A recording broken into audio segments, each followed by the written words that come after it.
Namaste. Welcome to this morning session of book reading plus discussion session on today's book. Today's book is India's New Right, powering the cultural wave of nationalism and civilizational revival.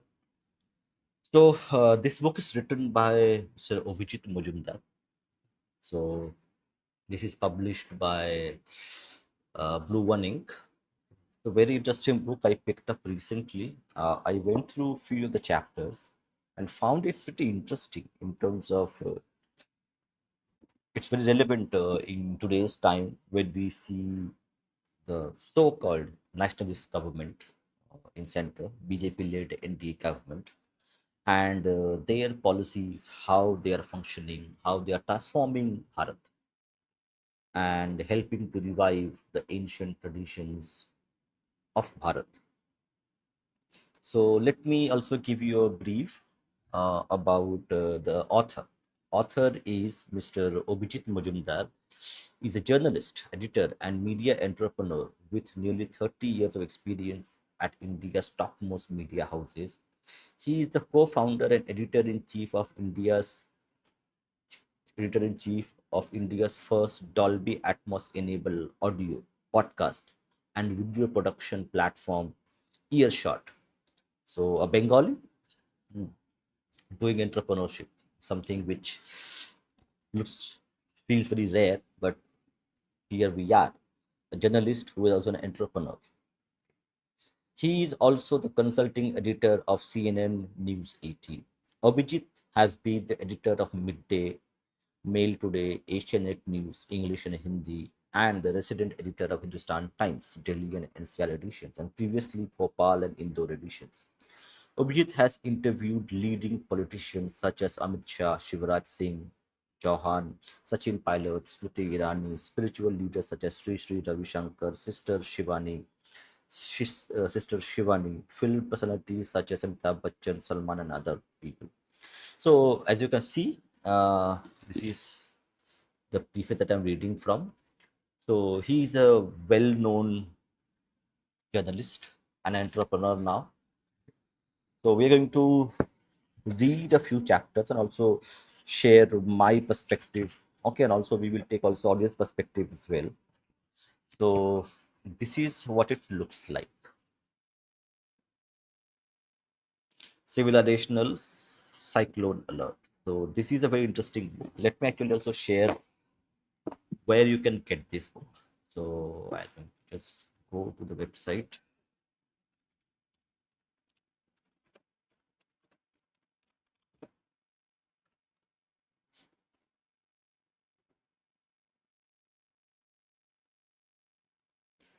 Let me get and apologies for not able to do the stream yesterday. There was internet issue at my end, so it had to be postponed. Very sorry for this, but to compensate, we'll have one podcast right now that we are having. We'll discuss this book. There will be one more podcast happening around 4 p.m. We will discuss few more topics. We'll share those details. And also in the evening, we're going to have a panel discussion on the Bangladesh crisis, especially how Hindus and minorities are being treated in Bangladesh right now, with their temples being harmed, with Hindus being harmed in lethal ways. So we'll have a panel discussion where we will have Dr. Kaushik Gangotpadhyay, Mr. Dev Pratim Ghatok, and Mr. Bijit Prasanta joining us on a panel discussion to talk about the response from the other side, the West Bengal. What is being the perspective from West Bengal in terms of Hindu persecution happening in Bangladesh? So we'll try to talk to the panel and get their perspective and opinion on this. Okay, so this is how the book looks like. Let me also share the link as well for the people who are interested in politics, in civilizational politics. Okay, currently what's happening, what's going to be happening, why it is the way it is. So if you have those queries, you can pick up this book. I have shared the link in the chat as well for people to just take a look at it, and it is available in Amazon. Pretty good quality, not pretty well priced as well. So before I read, let's read this as well. After nearly 10 centuries of invasions and colonial rule, and 7 decades after achieving a bloodied and partitioned freedom, the Indian nation civilization. Very important. The words are chosen here. That's why I picked this book because it's very interesting. It gives a new perspective on today's politics. Indian nation civilization is experiencing a remarkable surge in nationalism, and it was there already in the minds of people, but it has been uh, flowered, flowered in after 2014 when Narendra Modi came into power, and nationalism became an integral part of us as Indians. Okay. Like pre 2014, people would be not really, I would say, proud of being Indian, but post 2014, whatever has happened in terms of infrastructure, economic growth, scientific achievements in sports has made Indians proud when they go abroad. There is a strong urge to revive and assert itself politically, culturally, and economically. I just talked about, that today, politically, culturally, and economically, an Indian, a Bharatiya, is proud of who they are, what they have achieved. So this book, this book actually documents that thing. So yeah, India, that is Bharat, is challenging its colonized mindset. Again, a very interesting word choice, colonized mindset and manners, striving to write its own story and history, which were distorted by its colonizers and tormentors. Why I'm reading this? Because post or pre 2014, these words would not be used at all. Now these are being used in a very potent way to actually show what has happened to us in past 70 years or 7 decades of brown sahibs ruling us by its colonizers and tormentors. India's new right captures this pivotal moment in Bharat's life. The book seeks to understand this exceptional period in Bharat's history through the eyes of many protagonists driving this change. Some of these individuals are prominent public figures, while others are faceless individuals working behind the scenes to bring about change. The book features nearly 50 full length interviews woven into the larger narrative.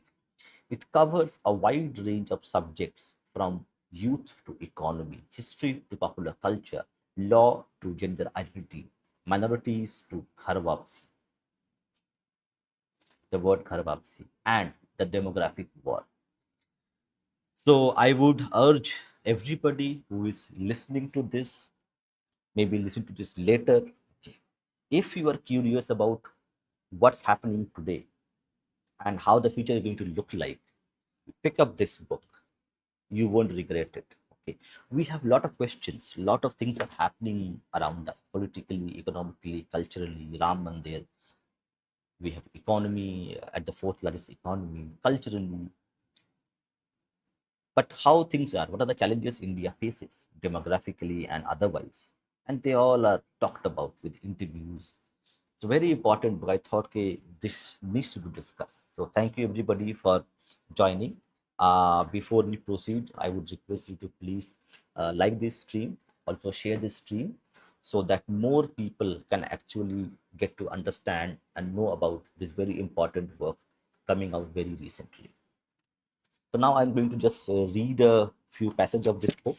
And if you have any questions, do put the questions in the chat, put hash ask, so that and also check out about the audio. if the audio is okay or not. Do let me know if the audio is fine, because there was some net connection issue. Just wanted to make sure that you are able to hear me correctly. I'm going to start reading from not the acknowledgement, but the first chapter. The first chapter of this book is Introduction. Civilizational Cyclone Alert. Very interesting name itself. The introduction says Civilizational Cyclone Alert. What do you mean by cyclone? Let's find out. Walking with bloodied feet through centuries of invasions and colonial rule, its tale twisted and retold by its oppressors, a civilization has decided to write its own story again. This is the story. This is the story of that story. This book is about this slice of time in Bharat's life, standing at the vanishing river island of this standing at the vanishing river island of this moment. It is hard to count exactly how many ways it is exceptional. Since the turn of this millennium, a series of events have unfolded and conditions have unrolled leading up to it. It is a simultaneous revolt and revival. Okay, very interesting word choice. Audio is okay. Thank you, Rishabh. So very interesting word choice. I think the author is really competent in terms of using the English language. The way he's weaving those words to evoke a kind of emotion when the reader is reading this. Since the turn of this millennium, a series of events have unfolded and conditions have unrolled leading up to it.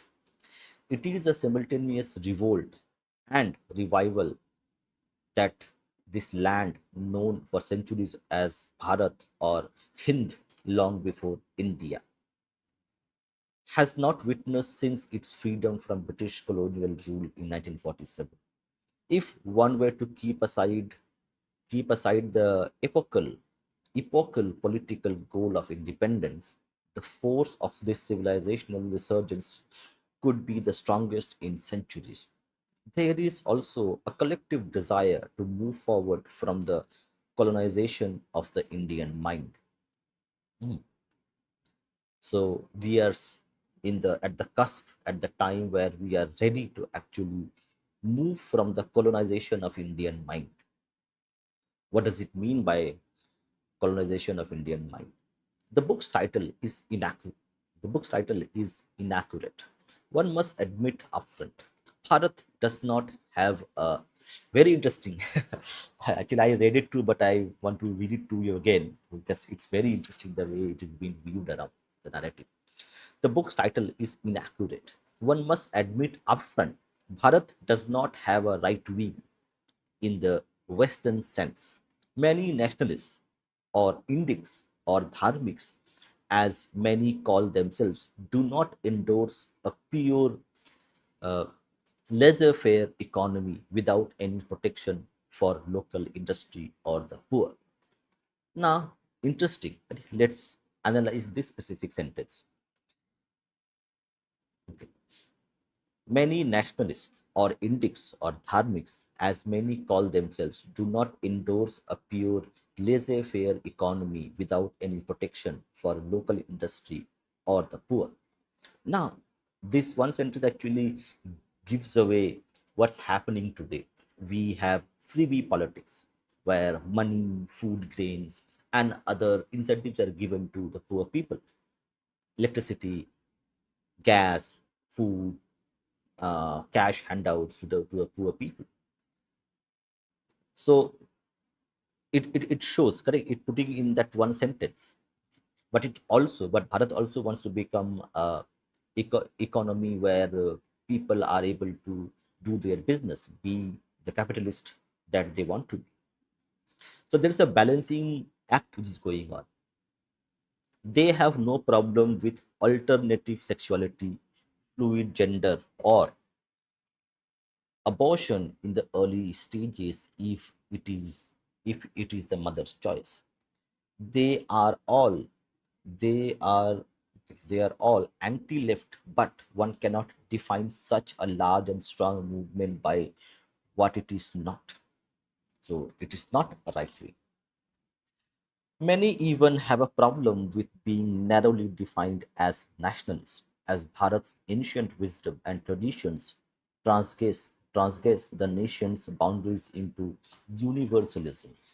The word dharmic is too morally loaded for the comfort of some. Indic may not immediately connect with an. Okay, just hold on. I think I am getting a call.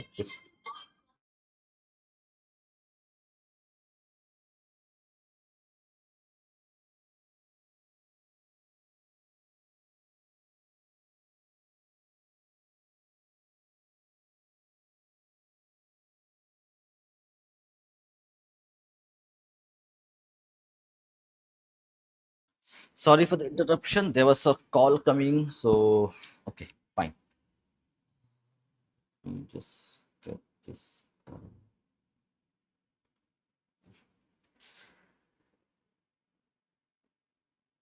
Okay. The word dharmic is too morally loaded for the comfort of the some. Indic may be immediately connect with an international reader. So we have used right as a convenient portable shorthand in India's new right, strictly to be understood in Bharat's context. The new nationalists, okay, the word, the new nationalists do not carry an emblem tattooed into their flesh. They are not an they are not an elite club or secret society. Okay, interesting. Hmm. They are every person, everywhere, quietly wiping your floor in the morning, poring over a newspaper on the local train, teaching your child, sending forwards in your family WhatsApp group, giving you change back at the toll plaza. So, who is the right wing? Correct. It's time to give a glimpse into what do you mean by right wing. So, in general, in the Western sense, the right wing is a kind of fringe minority who are ultra nationalists, who are very, very conservative in nature, and they are in generally a minority cut off from the general perspective of what the society thinks. But here, in the context of Bharat, who are called nationalists? So the author is trying to give us a glimpse whom, when we call a right wing or nationalist in Bharat, who they are in actuality.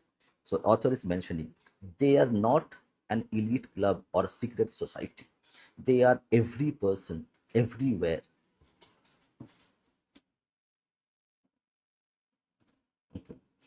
Uh, oh, interesting. So, but correct, but this is something we do not hear in the like intelligentsia. Still, the intelligentsia is something which is a left wing thing. But that's why this book is very important. Actually. So, for people to actually read who are want to understand the political, the sociological, and also the economic reality that we live today, and how it is going to shape the future of Bharat in coming years and decades. Quietly wiping your floor in the morning, poring over a newspaper on the local train, teaching your child, sending forwards in your family WhatsApp group, giving you change back at the toll plaza, driving your cab, talking on TV or YouTube. So they have covered us as well, the so-called right-wing YouTubers. Some people call us sometimes. So talking on TV or YouTube, playing PUBG with friends at a sleepover, ordering whiskey sour at the bar, or making love to you. Okay. Say something snide about India. Interesting. Say something snide about India, and they may snap at you or give you a cold glare. The awakening has been infectious, the shift in attitude palpable. But the eddies of change are not always pretty or poetic. They can be murky, ugly, thick with bile. Alongside sophisticated intellectual combat, disruptive economic thought, and a determined cultural revival, there is vigilante justice, street lynching, and renaissance and resistance of swords, with swords on the front line of religious or demographic skirmishes. My God, this is something fascinating and fantastic. What language is used? The scorching rise of India's new nationalism coincides with Narendra Modi's ascent to power. The country's small but disproportionately influential intellectual elite, the what we call the Lutyens media. Yes, yes, absolutely. With the scorching rise of India's new nationalism coincides with Narendra Modi's ascent to power.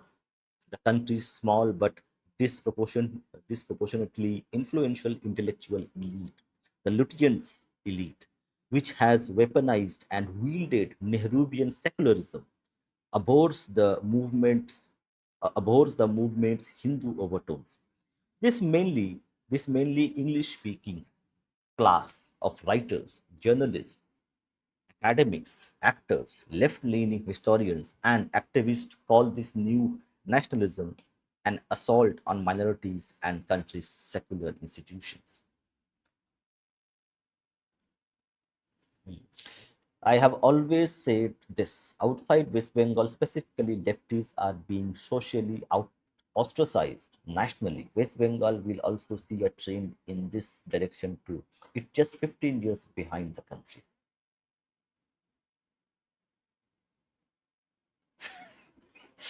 Yes, absolutely correct. Yeah, but do check out this book. I have also it's in on the screen itself. Let me also put it as the let me just put this as a pinned comment here so that all you can go on and check this book.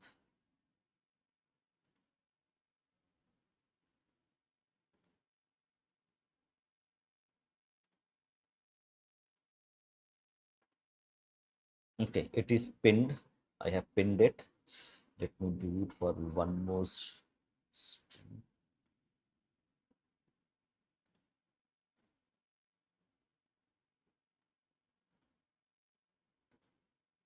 Done.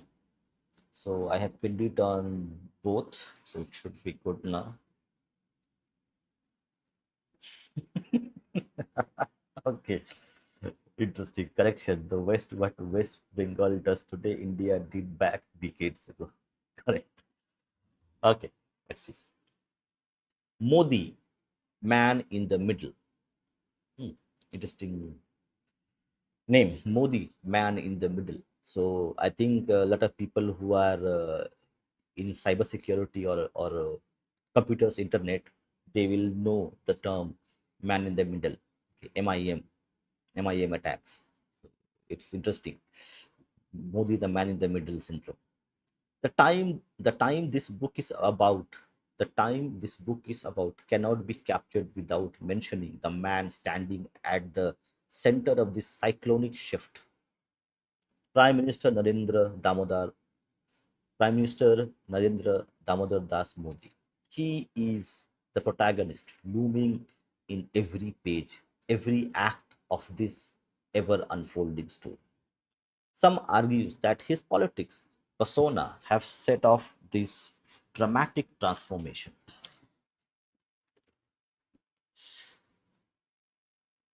Mm. Dramatic transformation. But it is more likely the other way around. The churn of time has shown up Narendra Modi.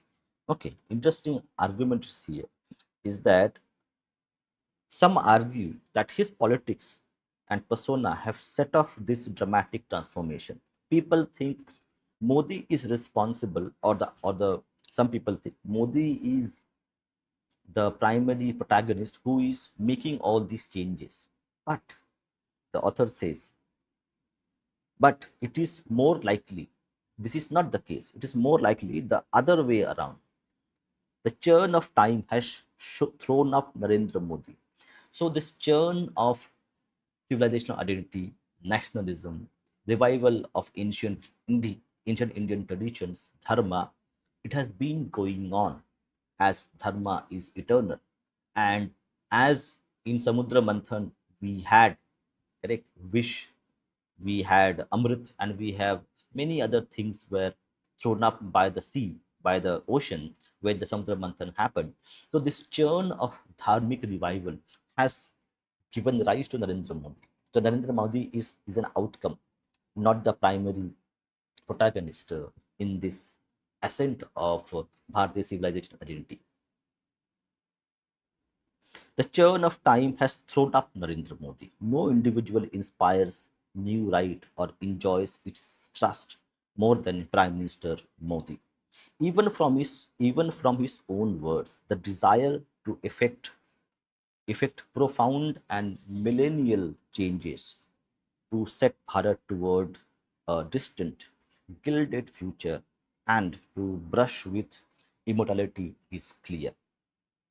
Here are excerpts from his recent speeches, including the one delivered after the Pran Pratishtha of the Ayodhya Ram Mandir on 22nd January 2024. The government's third term will lay the foundations. The government's third term, this is the speech which was by given by Mr. Narendra Modi on 22nd of January 2024 at the inauguration of the Ram Temple. The government's third term will lay the foundations of India for the next 1,000 years. Actually, I have jokingly many times while debating my uh, commie converts to Hindutva, and I mentioned that uh, Sangh or the Hindu organizations in general have a 1,000-year plan for Bharat, what Bharat would look like 1,000 years from now. And now even Narendra Modi is telling the same thing, that they have a 1,000-year plan. Interesting. The government's third term will lay the foundations of India for the next 1,000 years. January 22nd, 2024 is not a mere date on the calendar. It is the origin of a new Kal Chakra, long era. We have to expand our consciousness from Dev to Desh, from Ram to Rashtra, from deity to nation. This is Bharat's time, and Bharat is now going to move forward. After centuries of anticipation, we have reached here.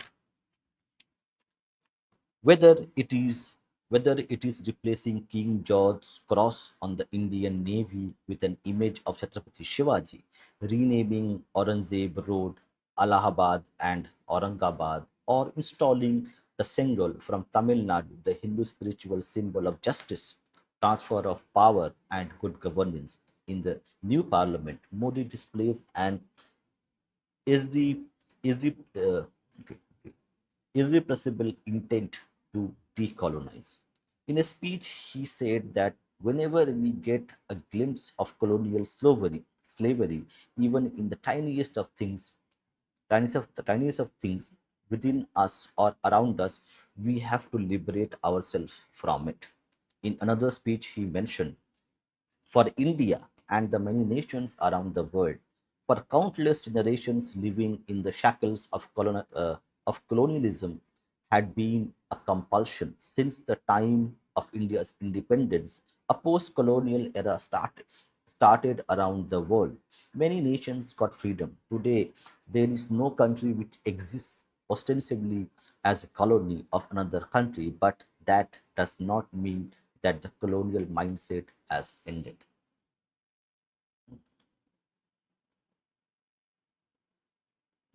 Interesting. It is self-built. Guys who are still rooted to some of the roots back in time. who are confident about their identity now also they have an outlet to voice themselves. Mm.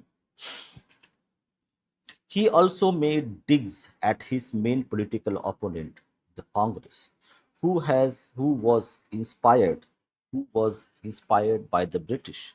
If you were not influenced by the British, then why did Bharat's budget come at 5 o'clock in the evening? Okay, that's interesting.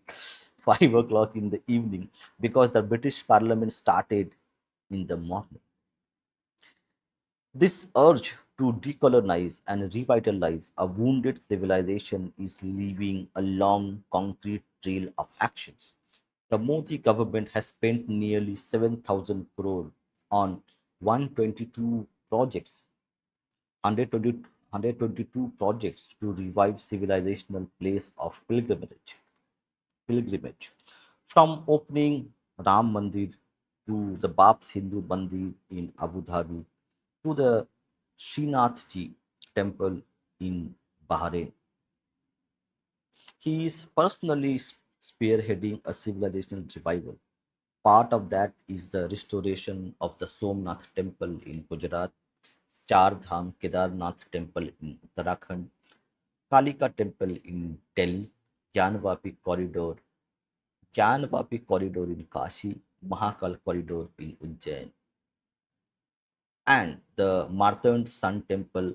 Okay, interesting. And the Martand Sun Temple, as well as 700-year-old Mangaleshwar Bhairav Temple, among 15 temples in Kashmir. So, how many people know that temples in Kashmir are being restored? I think a lot of people don't know about it. And in recent years, we have heard from Mr. K.K. Muhammad, the former ASI chief, that ASI has not invested enough on restoration of Bharatiya heritage. So this is surprising. Let me check one more thing. There is okay, fine. Let's read it anyway. Modi, see, Modi steers his actions along the path of Sri Aurobindo and Swami Vivekananda, who believed that Atma Bismriti or self amnesia leads to Atma Ninda or self abuse, Atma Hinata or uh, low esteem and destroys Atma Biswas or self confidence. Okay, this is interesting. This is very interesting way to actually describe how Hindus have not being able to appreciate their own civilization identity. Uh, Not sure how it happened, but he shows the here.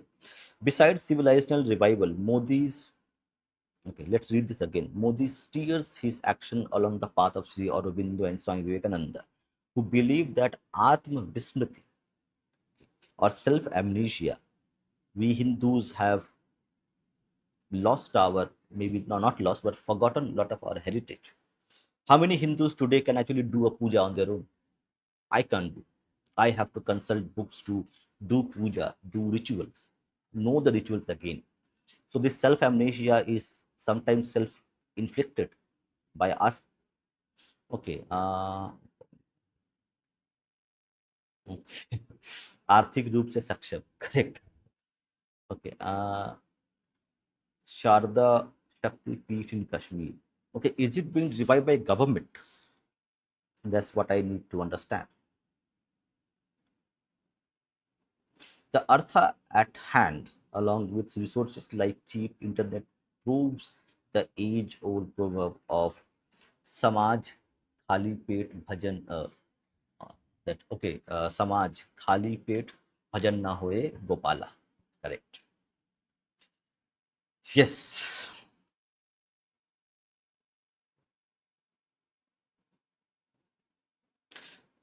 Besides the civilizational revival, Modi's highway of self sufficiency and national pride branches out to every sector, from yoga to millets, from patents to make in India in defense and other sectors. Modi has convinced this generation that the freedom struggle, which was incomplete in 1947, is now being completed. The nationalist index Dharmiks assert that their target is not minorities but the abiding and destructive but the abiding and destructive minoritism of an intelligentsia fattened by 7 decades of state patronage from the dynastic center left Congress party. Interesting statement. Let me read it and analyze it. The nationalist Indics or Dharmics assert that their target is not minorities but the abiding and destructive minoritism of an intelligentsia fattened by 7 decades of state patronage from the dynastic center left Congress party. They say their resistance is against the British and the communist distortions of history, which cover up the genocide. Okay, which cover up the genocide of Hindus by Islamists from centuries on a globally unparalleled scale. Just okay, on this context, correct, we had one of the author who wrote another book called can't find the book now. Yeah, but there's one more author who has said Hindus are a global minority in terms of numbers of demographics. So here also the author is saying they say their resistance is against British and communist distortions of history, which cover the genocide of Hindus by Islamists for centuries on a globally unparalleled scale, just for the sake of secularism. Their anger is directed against the media and the academia for subverting rich pre-colonial, pre-Islamic Indian knowledge, heritage, and achievement, while unquestioningly playing the minority victimization trope. In modern India, majority of Hindus have borne the brunt of partition on the basis of religion, religious violence, and discrimination as part of state policy.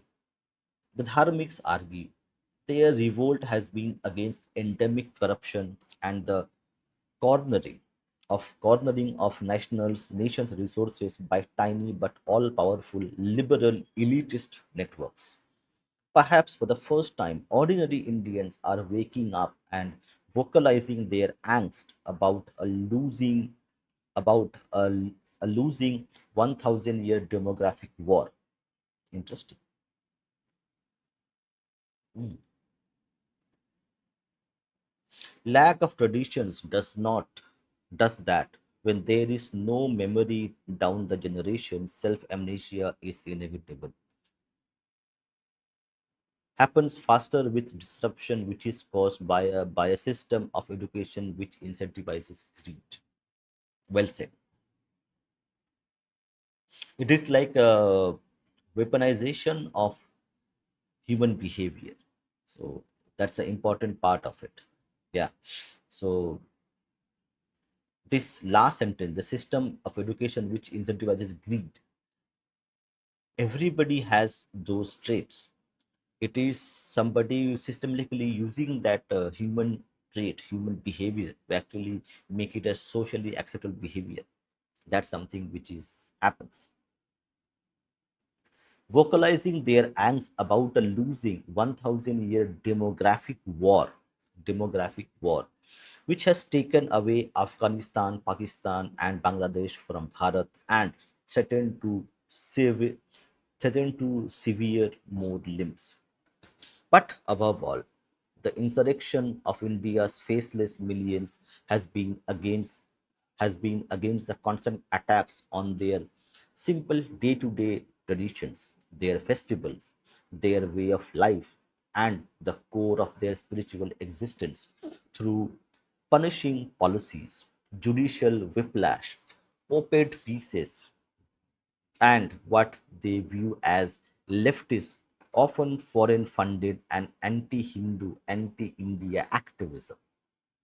While all this may seem like a response solely directed against an enemy, the new nationalism has, has a happy quirk.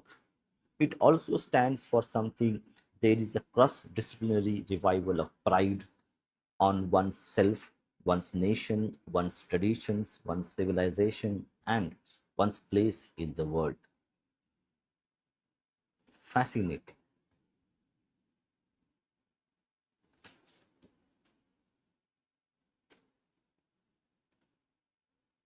Yes, absolutely.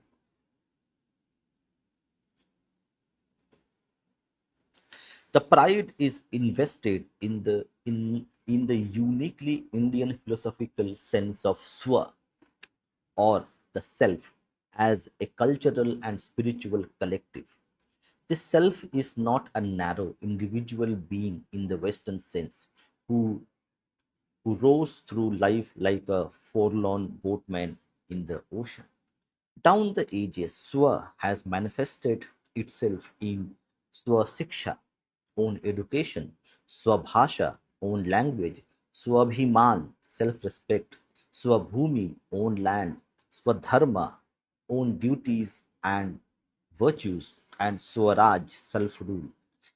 Even during the most savage persecution, the Bharatiya civilization has shown extraordinary resilience to keep alive and re establish that spirit of Swa.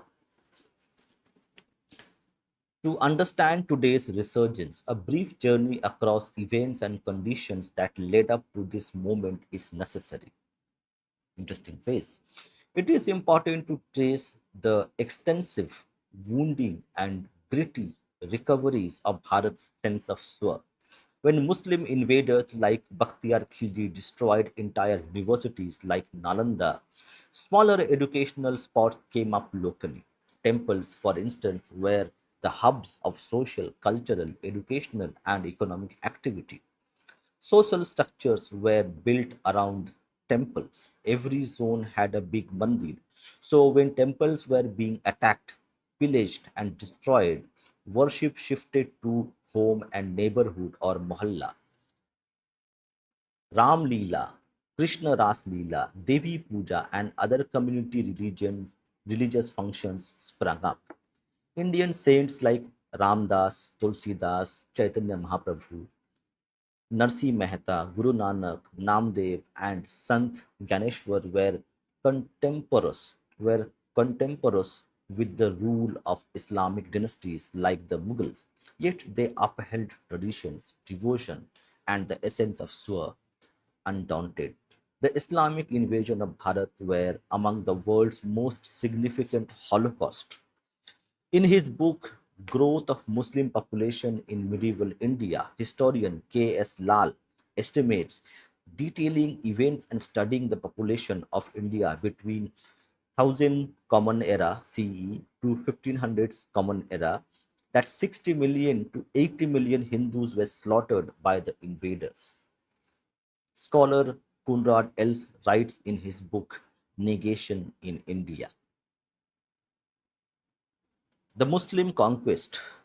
This is a passage, portion from the book by Mr. Conrad Els in his book Negation in India. The Muslim conquest down to 16th century were for the Hindus a pure struggle of life and death. Entire cities were burned down and the populations massacred, with hundreds and thousands killed in every campaign and similar numbers deported as slaves. Every new invader made often literally his his hills of Hindu skulls. Thus, the conquest of Afghanistan in the year 1000 was followed by the annihilation of the Hindu population. The region is still called Hindu Kush, meaning Hindu slaughter. Bloodied but resilient, Bharat walked on, one stroke of the pen did not, but one stroke of pen did more damage to it than the slashes from a million swords.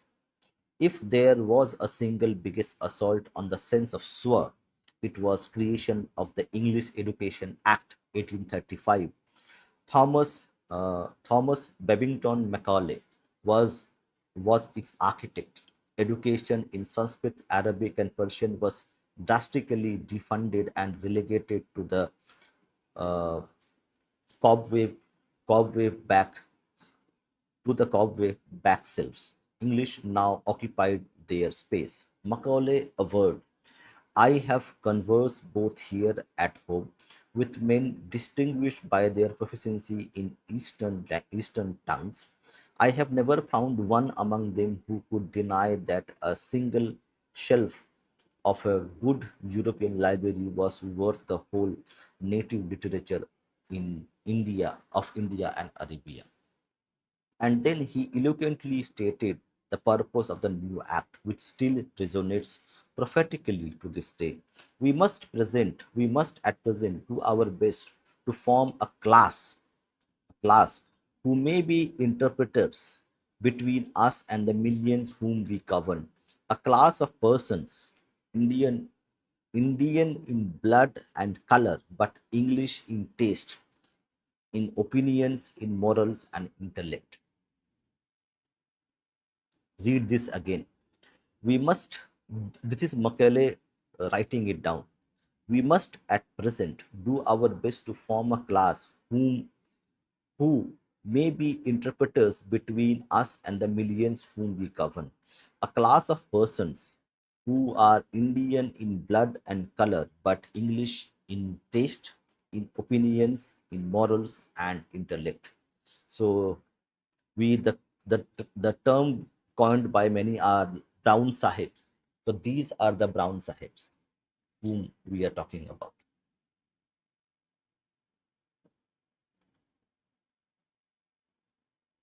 This English Education Act and minutes of Macaulay are now being saved from criticism by some those fringe minority intellectuals, saying they are apparently different way of being.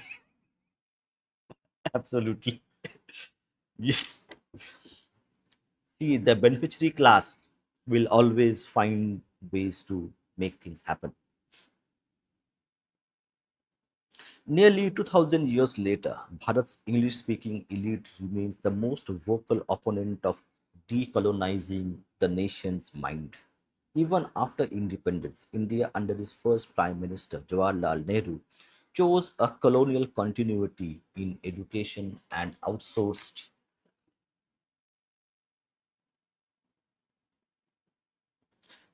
There are actually many. Okay, so, like the Brown Sahibs are not only the Brahmin Boido and Boisho Bamud Boido and Kayosto caste, but you can also find many other as well. Primarily, they are the same, but you also had a class in Maharashtra as well. You also had a in Madras Presidency in South India. So it is not constrained to only the Kolkata or the Bengal Presidency had a lot of these people, but you also found many in was the western coast and also the eastern coast near south border, southern India, Chennai Presidency particularly. So they all existed. It is not only confined to BBKs of Bengal Presidency in those times.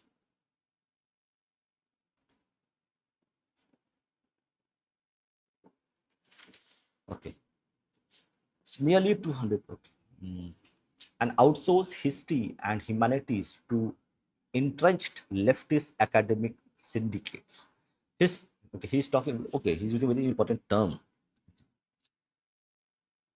India, under its first Prime Minister, Jawaharlal Nehru, chose a colonial continuity in education and outsourced history and humanities to entrenched leftist academic syndicates, head jobs. History was distorted to underplay the immense achievement of pre-British and pre-Islamic Bharat and to whitewash the flagrant genocide of Hindus, Sikhs, Jains, and Buddhists. Thereafter, Postulates like Aryan invasion theory, which have been thoroughly discredited later, were invented to belittle India's indigenous achievements and suggest suggests that Aryans were actually European people who came on horseback, defeated the inferior people of this land, settled here, and triggered a great intellectual leap by composing Vedas, Upanishads, and other defining texts. The Saraswati, now dried up river on the banks of which swaths of this civilization flourished, was rendered mythical. The existence of destroyed Ram Mandir at Ayodhya, over which Babri Masjid was built, was denied till the masjid was destroyed 463 years later after it was built. An archaeological survey team with a Muslim on it, K.K. Muhammad, found pillars of raised temple, and Hindus won the case after 70 years of litigation.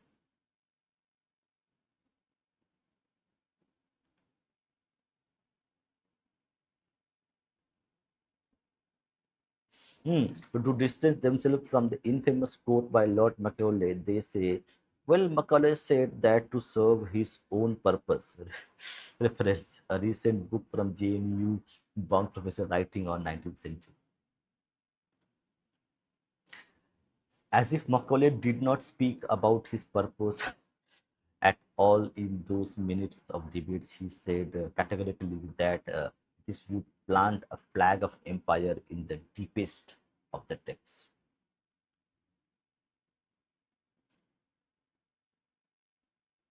While independence could have been the occasion to earnestly begin the process of breaking away from the traumatic immediate past, colonized, colonized society, uh, colonized society and education, and consciously acknowledge and initiate reconciliation with the truth of a thousand-year Holocaust, the Brown Sahibs from Macaulay's laboratory stopped any of that from happening.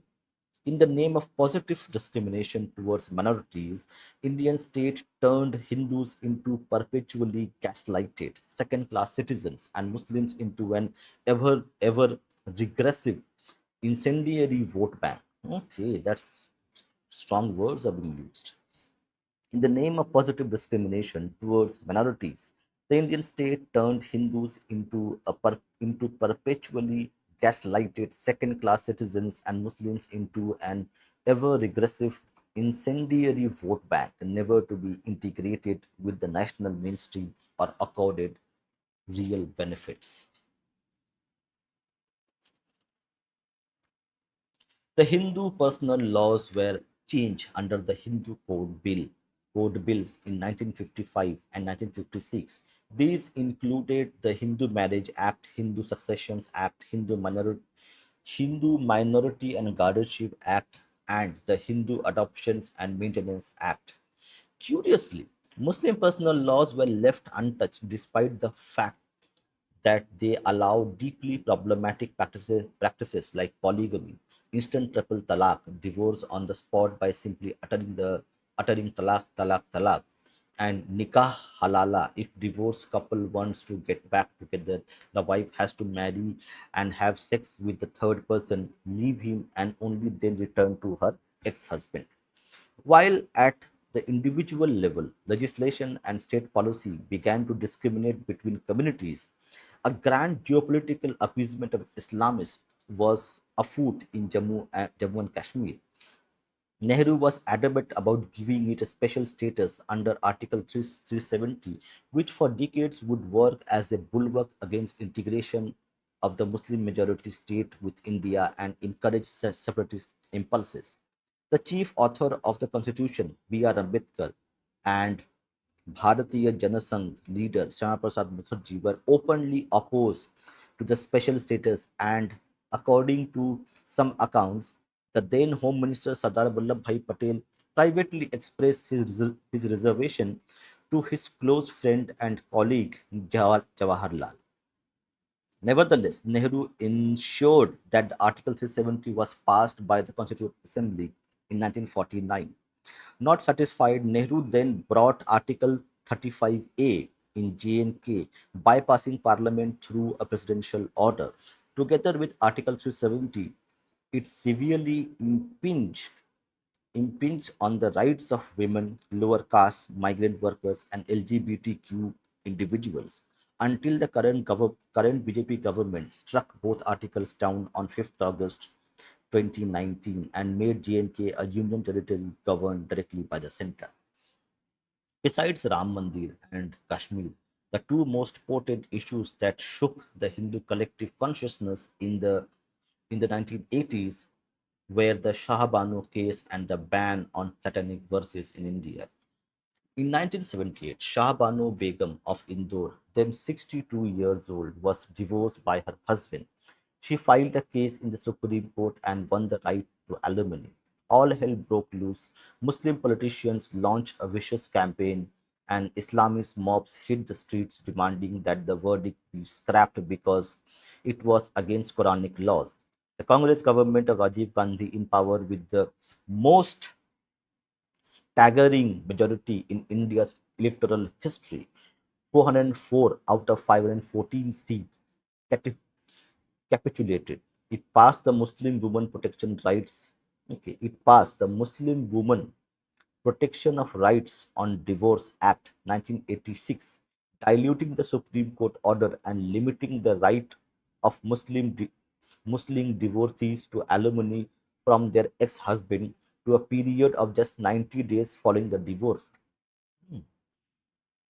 A nation watched aghast as a polity buckled under threat from Islamist mobs. Little did Indians realize that a similar spectacle was to happen again shortly.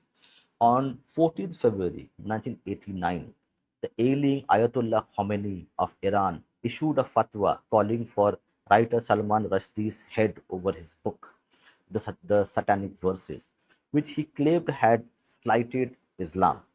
Under the prime ministership of Rajiv Gandhi, the Indian government acted with alacrity upon receiving a petition from parliamentarian Syed Shahabuddin.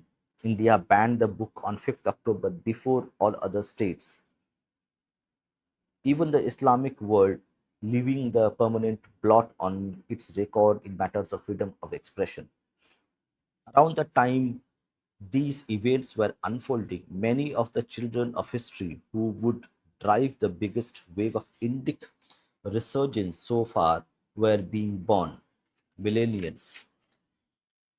Followed by Gen Z, they were born in an economically liberalized India, unencumbered by the baggage of Nehruvian socialism, permit Raj, and the identity crisis of desperate Indians who went to the West to escape poverty and stagnation. In 1991, a new India came into existence.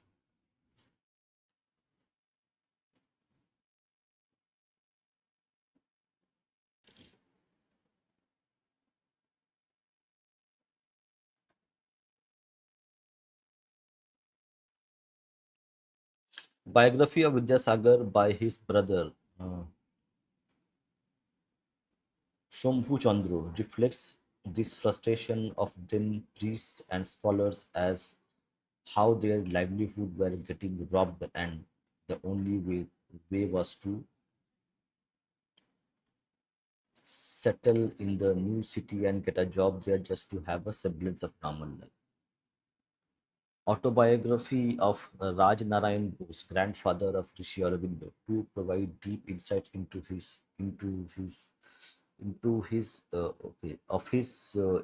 problems that were happening in village and towns away from centers of power. It was 24th July 1991. Prime Minister P.V. Narasimha Rao, a man with a permanent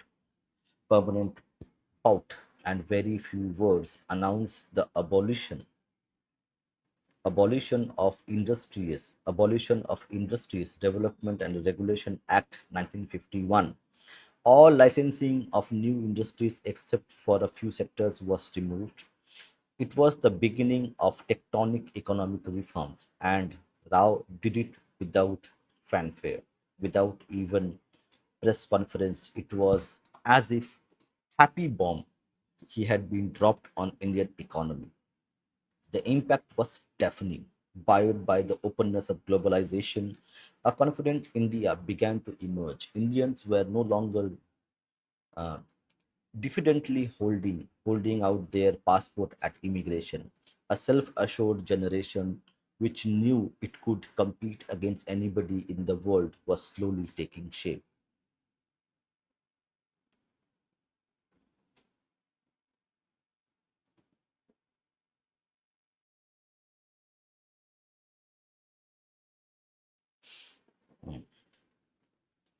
This is one of the most profound turning points in the modern Indian life.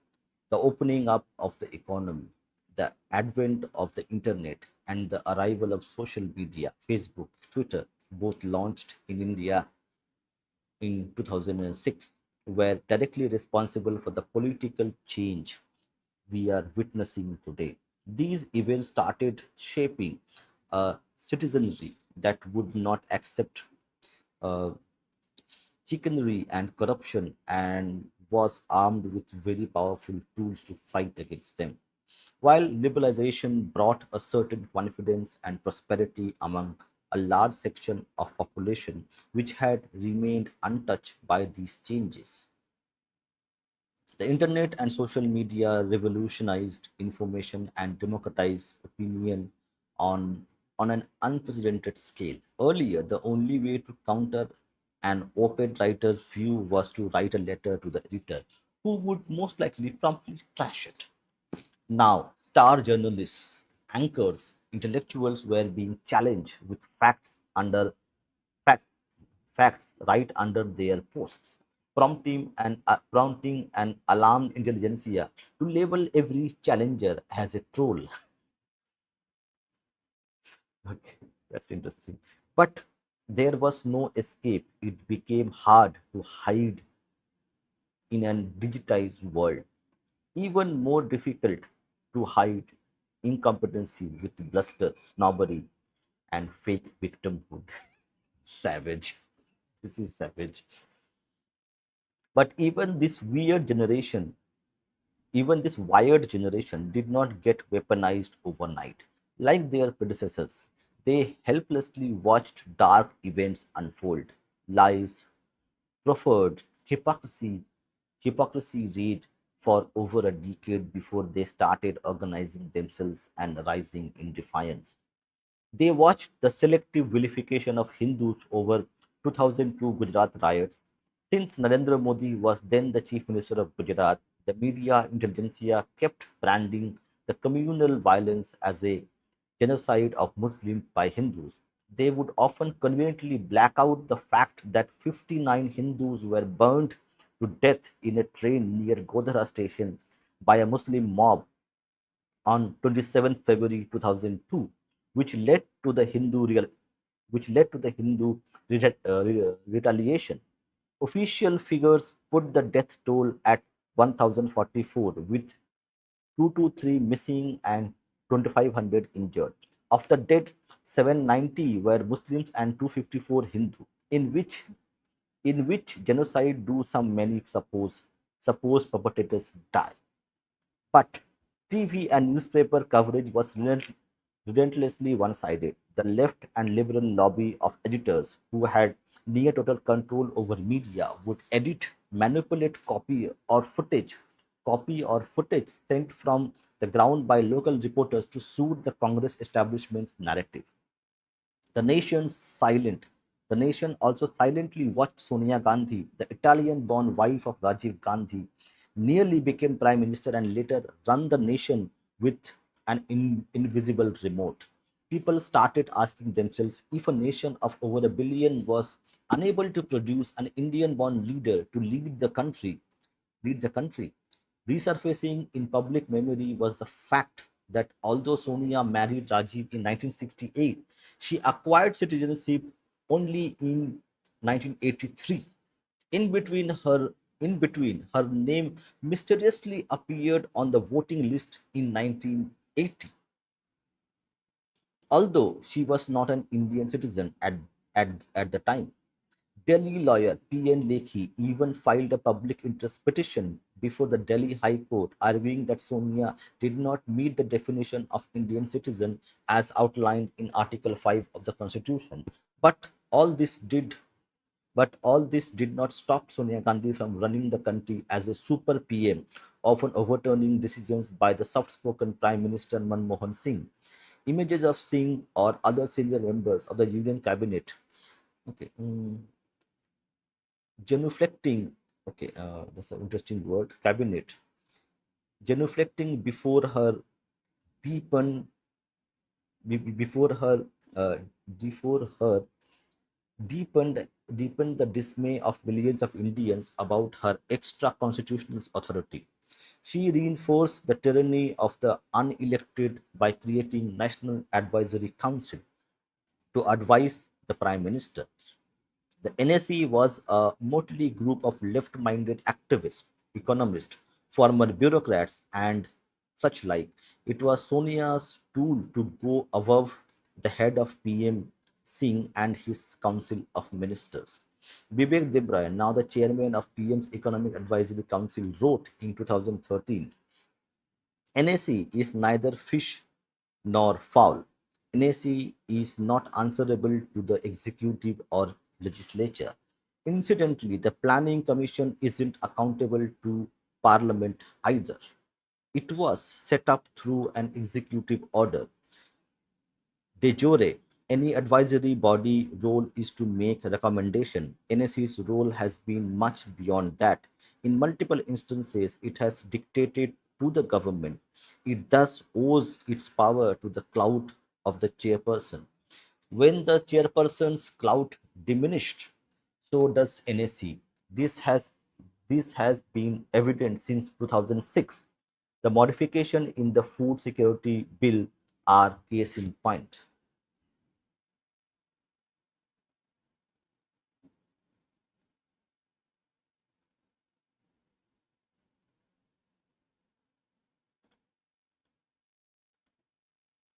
Hmm. The lack of social capital you hint at, can this be achieved now by this age using the resource we have at our hand, cheap internet, to create strong right wing? Hmm. See, as per the author, it already exists, because the only thing is it is it is this, the so-called right wing in the Indian, in the Western context. It already exists, but it is unable to coalesce and form potent institutions, networks, which will actually manifest the social capital to something which is, will last a long time, like building institutions, building networks, helping communities come together and help each other and build, form organizations which will work and survive for next 1000 years. That what it needs to be done. We have people who are there in critical mass, but it takes time to actually create those institutions. Remember, institution building is a long term project. You cannot expect people to tomorrow come together and build institutions. It doesn't happen that way. And especially, we are talking about a heterogeneous society like Bharat, where we have different cultures, food, different way of worship, different way of thinking. Geography is also is a very important part. So considering these things in mind, okay, it will take time.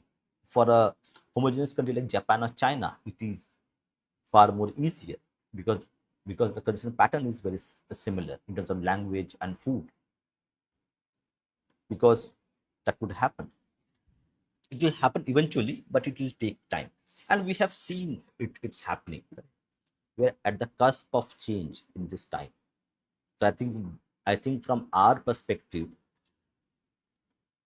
living in this time and age, we are seeing a transformation happen over time. So we are in the like transformation phase of this happening. So 2014 happened, 2024 happened. Now we are seeing the change is accelerating in terms of whatever being done. Maybe next another 10-15 years, we will see a different kind of Bharat in altogether.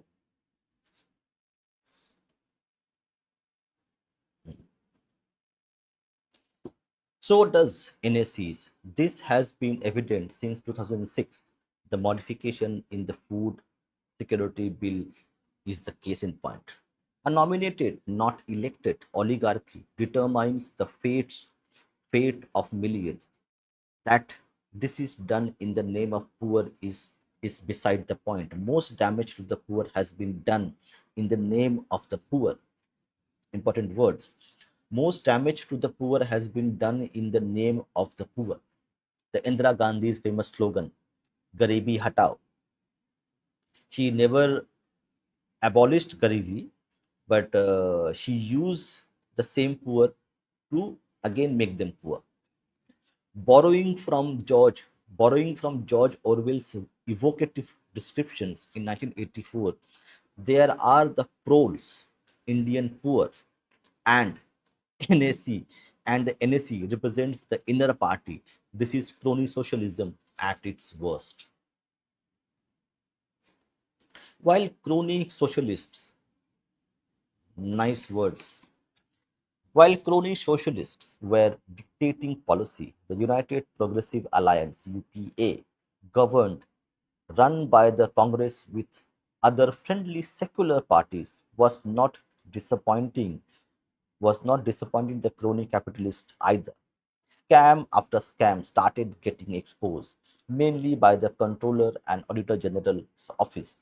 In the 10 years of UPA was in the office, more than 10 major economic offenses were carried out, from the allocation of 2G mobile spectrum to coal blocks, from the purchase of Augusta Westland choppers to check check Tatra trucks for the defense forces, from siphoning of funds for the Commonwealth Games to cricket spot fixing in Indian Premier League, from B. Ramalinga Raju cooking Satyam's books to politicians and bureaucrats grabbing army land to build a high-rise called Adarsh on the Mumbai seafront.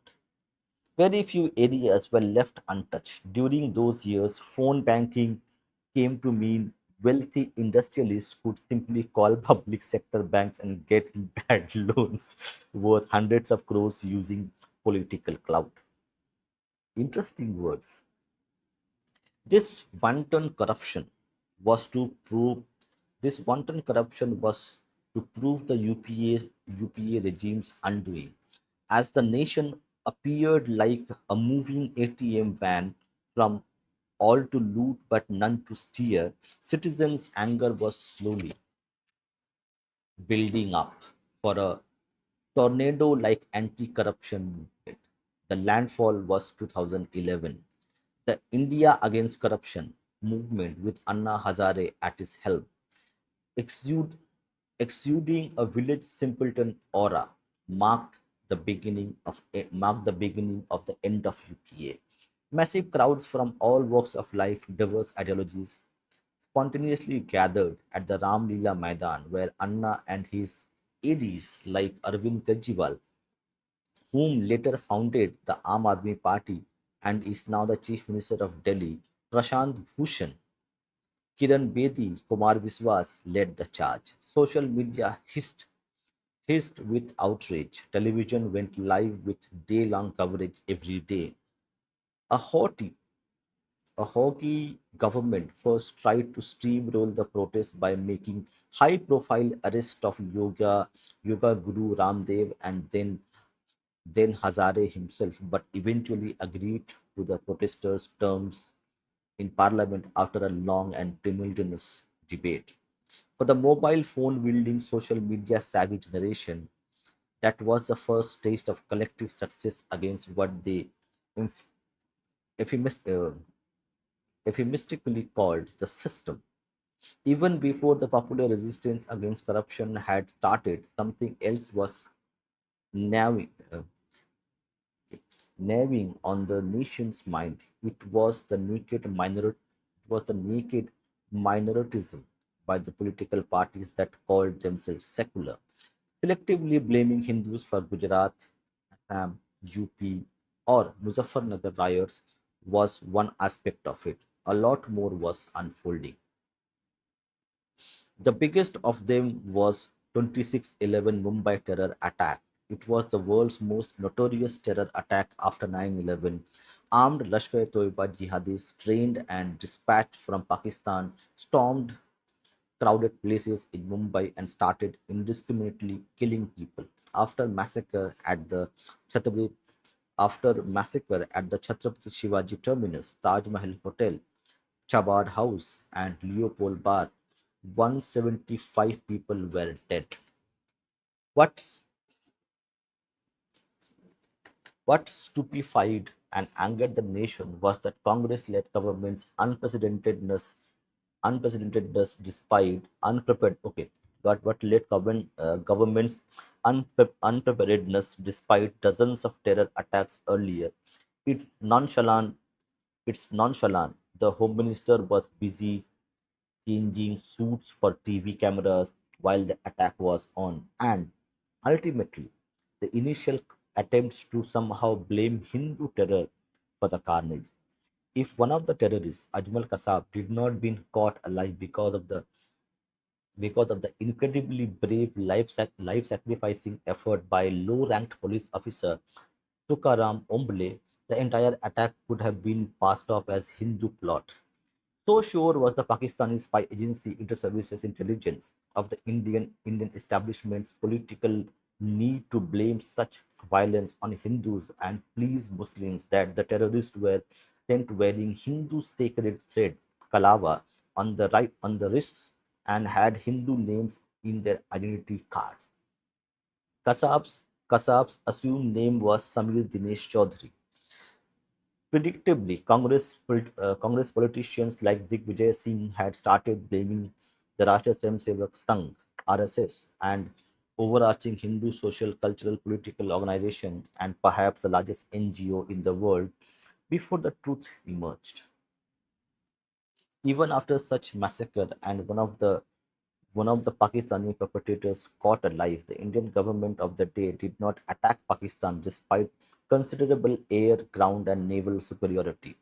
It practically did nothing other than sending dossier after dossier to Islamabad, which mockingly dismissed each of those. Zakiur Rahman Lakwi, one of the chief masterminds of 26/11, was put under such farcical detention that seared he seared a child with one of his wives seared a child with one of his wives while in jail.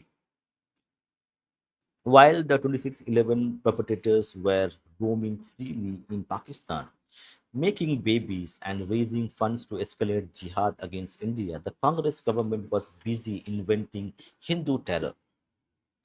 It had sinister political motives. It wanted to draw false equivalence with Islamist terror, as it as it felt Islam was being singled out as the single largest source of terror in the world and in India. To save Muslims from embarrassment, the party was willing to concoct evidences completely disregard facts. From 2007 Samjhauta Express blast to the 2008 Malegaon explosion, every single case of Hindu terror started falling flat in courts. Witnesses told the court that the Congress leader had been forcing them to name RSS functionaries in terror cases. One after the other, Hindus accused of terror started to get acquitted. The people of India had been watching it all. Only this time the walls of silence were beginning to break. In the midst of all this, Prime Minister Manmohan Singh said something that the nation would not forget. And it has now been proven. is unwilling is unwilling to forgive. Speaking at the National Development Council on 9th December 2006, he said, "We will have to devise innovative plans to ensure that minorities, particularly Muslim minority, are empowered to share equitable uh, equitably the fruits of development. These must these must have the first claim on the resources, coming from a genteel and measured man. It was recklessly opportunistic. It mocked the principle of equality, secularism, fairness, and justice. The majority knew that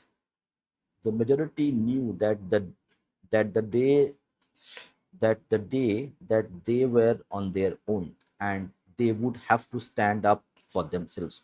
They cannot rely even on the holder of the nation's highest office. Then came then came the communal. This is very important. A lot of people don't know about this.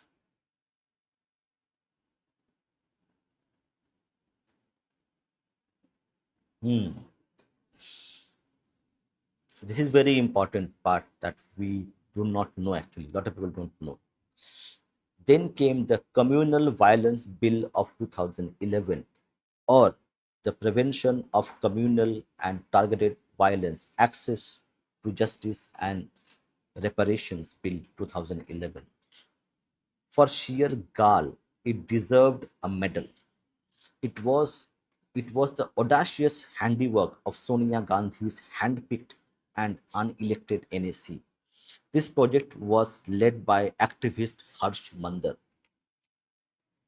The document was an exposition of Congress establishment's anti-Hindu fantasy. It sought to permanently portray Hindus as the perpetrator of any communal violence anywhere in India, and minorities as perpetual victims. Its scope encompassed the whole of India, undermining federalism since law and order is a state subject. This is how it defined communal violence. Pay attention to the word group, because therein lies the devil. Communal and targeted violence means and includes any act or series of acts, whether spontaneous or planned, resulting in injury or harm to the person and or property, knowingly directed against any person by virtue of his or her membership of any group, which destroys the secular fabric of the nation. And what is a group? Group means religious or linguistic minority in any state in the Union of India, or scheduled caste and scheduled tribes within the meaning of clause 24 and 25 of Article 366 of the Constitution of India emphasize. So, upper caste Hindus would always be deemed perpetrators and not victims, even if they were torn apart by violence, which they repeatedly have been, from the Mopla riots to the pogrom of Brahmins after Gandhi's assassination to the Kashmiri Pandit exodus. The bill clearly defined victims as only minorities. Victim means any person belonging to a group as defined under this act who has suffered physical, mental. Okay, so use the word victim means any person belonging to a group as defined under this act who has suffered physical, mental, psychological, or monetary harm or harm to his or her property as a result of commission of any offense under this act, and includes his or her relatives, legal guardian, and legal heirs wherever appropriate. And according to the bill, only the majority community was capable of hate propaganda, not minorities or lower castes. Hate propaganda, notwithstanding anything contained in any other law for the time being in force, whoever publishes communicates or disseminates by words, either spoken or written, or by signs or by visible representation or otherwise. Okay, visible representation and or otherwise acts inciting hatred against clear and present danger of violence against a group or persons belonging to that group. The communal agenda of the bill was too blatant, was so the communal agenda of the bill was so blatant and dangerous that even Digvijay Singh, in a rare moment of reason, rejected it. Senior journalist J.R. Jagannathan wrote, first, it is surprising why an unelected body like National Advisory Council, which is home to Sonia Gandhi's groupies, was allowed to draft a bill that is so crucial to communal harmony. This is a bill that requires a national consensus, and getting a bunch of Congress leaning activists to masquerade as voice of civil society is nonsense. Second, the bill is itself communal.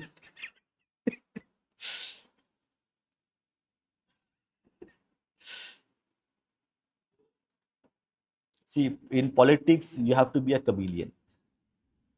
Okay. So it's the trade which matters and the skills you learn as a tradesman. So people who think politicians as normal human beings, you are mistaken. Politics is a different kind of game altogether, where a lot of things happen. But this is very funny.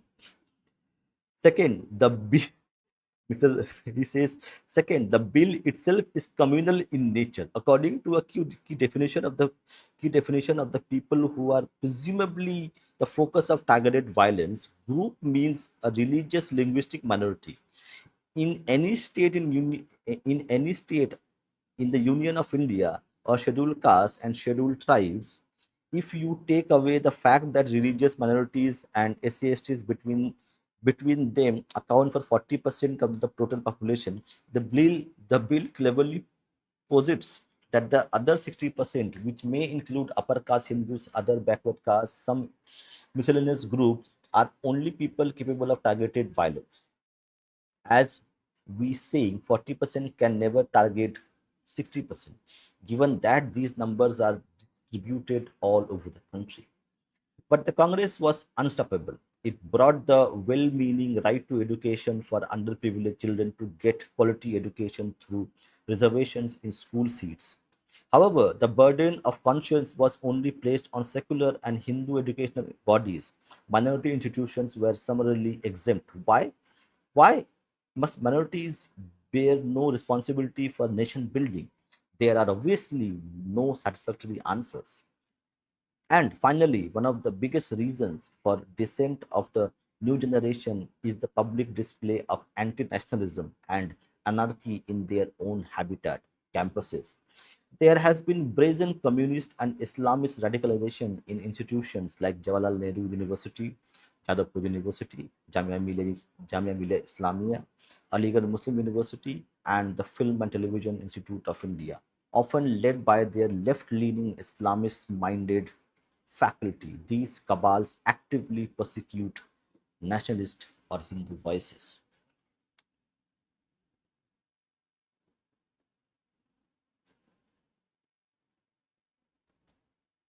Hmm.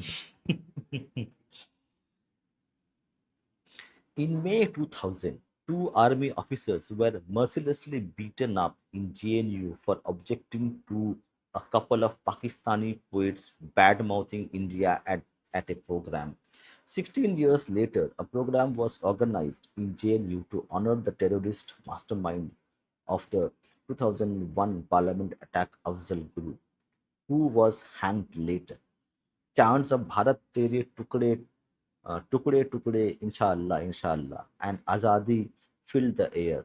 Then in 2020, Jamia turned into a battlefield with students attacking the police with stones over Citizenship Amendment Act. Professors like G.N. Sai Baba were arrested for furthering Maoist terrorism, which has killed thousands in India. Students across the nations have silently watched radical anti-India forces take over their space. They have they have seen their values trampled on, their traditions mocked. Thousands of them quietly started organizing themselves have become committed foot soldiers for a new nationalist movement. 100 grievances have been adding up over the years. Hindu temples, for instance, are still placed under government control, while every other religion is free to run their trusts and institutions without any interference.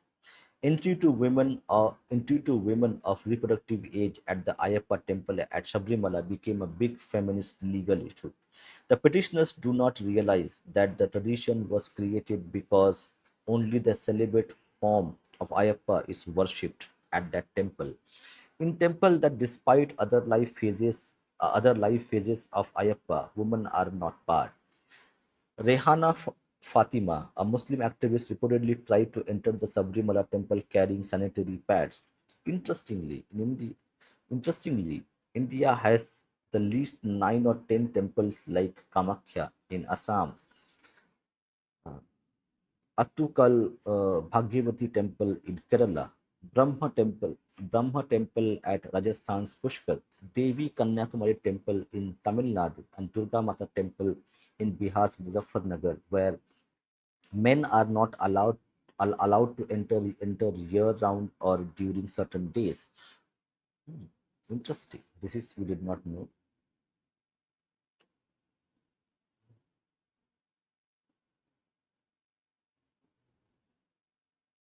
Also, the near total absence of women in mosques was never raised. Strong Hindu mobilization has also happened over conversions, whether forcible or through inducements. More and more youngsters have become aware of the demographic war across centuries that has taken away Afghanistan, Pakistan, and Bangladesh from India. Cases of love jihad, where Muslim youth convert and marry Hindu women, often under the false names and pretexts, have also galvanized young Hindu men and women. While the new nationalism surged, the ranks of its the ranks of one of its chief drivers, the RSS, swelled. In March 2023, the Sangh stated, while the new nationalism surged, the ranks of one of its chief drivers, the RSS, swelled. In March 2023, the Sun stated it had 72,000 shakhas or centers in the country, and target was to increase it to 1 lakh by 2025, the centenary year of the RSS. This marks a significant increase from 57,000 shakhas in 2019, with the Sangh having added 19,584 shakhas since 2010, representing the highest growth in the organization's history. Specifically between 2010 and 2014, when BJP was still out of power, RSS added approximately 6,000 new shakhas. The organization has intensified its effort in certain states where politics and demography present greater challenges. For instance, in Bengal, the Sangh aims to incorporate 700 new shakhas by 2024, supplementing its existing 1900. The age profile of RSS members has also decreased sharply. About 60% of RSS shakhas are composed of school and college students, while nearly 29% consist of young businessmen and traders. Interest in the RSS has surged. The Join RSS section of the official RSS website received 28,843 requests in 2013. By September 2019 alone, that section has had received 1.03 lakh requests. The RSS run Ekal Vidyalayas or one teacher schools have proliferated rapidly, just like water hyacinths. There were 27,000 Ekal Vidyalayas in 2010, 34,000 in 2011, and 51,717 in 2013. By August 2020, the number had surpassed 1 lakh 3,000, with 2,100 schools located in remotest corners of the Northeast. Recently, there has been significant growth in Ekal Vidyalaya in Kashmir. The RSS anticipates that there will be over 2 lakh single teacher schools by 2030. RSS is building society, not RSS is building society, not an organization. Change is Change is the exhibition of the power of Sangh, says top RSS leader. But the RSS is just one crucial piece of the Indic resurgence. It is undoubtedly one of the main thought enablers. However, there are millions outside the formal Sangh fold who are quietly doing their bit for the civilizational cause. This book tells the story of India's new nationalism, portrayed through the lives and worldview of both well known and lesser known individuals driving it. You will encounter protagonists ranging from those in the power corridors of Delhi to those on the front lines of violent resistance in Bengal and Kerala. You will journey through hills and rainlands of the Northeast, witnessing the slow of reawakening of converted indigenous peoples to Rajasthan's deserts where refugees had arrived from Pakistan, from influencer policymakers to best-selling authors, star lawyers, Muslims challenging orthodoxy. Okay, this is important point. Muslims challenging orthodoxy and those facilitating Ghar Wapsi to bring back the converted to the Hindu fold. This book provides glimpses into their lives, work, and viewpoints. The new nationalists are an astonishing the new nationalists are an astonishingly diverse group of people. Some have left well-paying jobs abroad to return to India and pursue something meaningful. Many are many are tantalizingly enigmatic, anonymous historians, scientists turned media personalities, Christian or Muslim savers, conservative conservative queers. Without meeting and listening to them, understanding the resurgence is impossible. India's new right is India's new right is an incredible mix, much like India itself. So, this is very interesting book. Okay, uh, let's see. Do you have any questions or somebody wants to join the stream or discuss? Let me actually people who are watching, or else we will again start a new stream at 4 p.m. So then we can talk. But people who want to talk about this book or whatever we have read, you can come and discuss for next around 15 minutes. Or else we will end our stream for today. We will be again back at 4 p.m. to read one more book and discuss that book as well. And we also continue these as well, the book readings, so that people are aware of more aware of these things, these books specifically which talk about the new right or the new renaissance that we see. So the next chapter we're going to read is the new species of Sangh. We're going to read it that.